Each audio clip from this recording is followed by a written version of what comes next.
Moi, j'ai rencontré un vieux à Koudougou une fois quand il partait à une conférence. Kevin me dit que lui, quand lui se mariait, on l'a dit que la femme qu'il va marier là, s'il marie cette femme-là, il va jamais connaître la richesse. Alors, par conséquent, que ce sont ses enfants en toi qui vont être riches. Et ce vieux, que lui, il aimait la femme. Donc, les gens l'avaient déconseillé de ne pas marier la femme. Quand il aimait la femme, il a accepté de marier la femme. Ouais. Quand il a accepté de marier la femme, il a tout abandonné pour s'asseoir parce qu'il était convaincu qu'il ne peut plus vivre la richesse avec la femme. Ouais. Parole de mauvais charlatan. Voilà.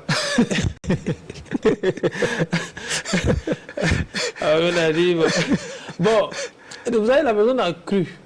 Et cette croyance l'a amené à développer ce qu'on appelle l'auto-sabotage. Exactement.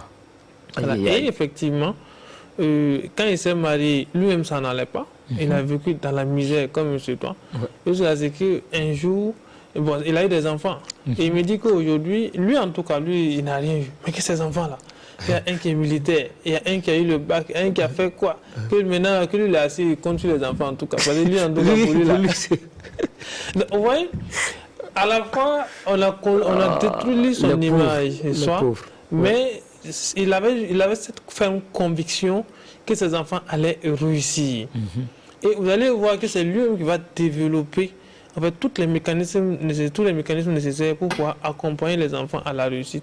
Mais alors qu'il pouvait faire ça pour lui-même, s'il n'avait pas une image de soi négative.